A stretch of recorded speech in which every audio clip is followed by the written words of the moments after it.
For the city of Markham, north of Toronto, this is a constant battle. City crews removing unlicensed clothing donation bins that seem to pop up again and again. Staff say around 200 times in the past 5 years. There are many questionable companies that are putting them there. Former Deputy Mayor Jack Heath says his council was tired of the mess and the disorder, so they identified and removed what he calls rogue bins.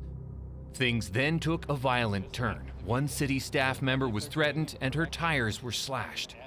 You shouldn't let people who are making threats, criminal threats, to stop the kinds of initiatives that make for a better city. It's a con job on the public that's donating.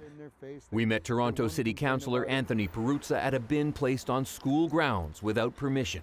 I did some of my own work and discovered that in most cases, it's not a real charity. Or even more concerning, a W5 Freedom of Information request shows in the last 4 years, almost 1 in 5 city licenses bear the names of people who have faced criminal charges or are family members of convicted criminals. Bins of people like Pino Sagia, who has drug trafficking and conspiracy to distribute cocaine convictions from the 80s and 90s. He also has a charge from 2013 for smashing in the car windows of a bin industry competitor. He entered into a peace bond as a result. He wasn't listed on the records W5 obtained, but his wife was. She was the director of this charity, whose name is on these bins, but the CRA revoked its charitable status years ago. Hello. Hi, Mr. Sagia? Speaking. We reached Sagia by phone to ask him about him and his wife's bin operation. No, I'm not involved in the bin business for years. Sagia says that other people are using his old company signs on their bins, and he and his wife are no longer involved. And when we look at the corporate records, it's your family on the records. I don't know why you keep that insisting I'm still in business. I don't got no idea. Why you keep insisting?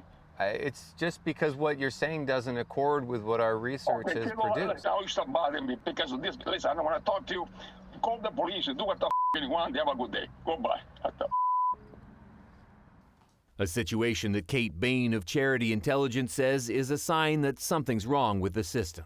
I don't know how the City of Toronto has permitted this bin without doing its due diligence.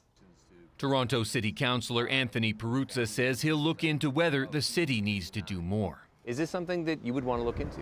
I wasn't aware that we are granting actual licenses to people that are in a for-profit kind of activity and allowing people to pretend to be a charity or, to be charitable in some way. And if that is something that we are doing, we should review that. The city of Markham has removed most of the rogue bins now. Their licensed bins can be spotted by the city logo right on them. Jack Heath says his city stood tall against the threats and cleaned up the industry. What lessons do you think other cities can learn from how Markham handled the bins? The most important is go ahead and do it. You can do it. A call he hopes other cities answer.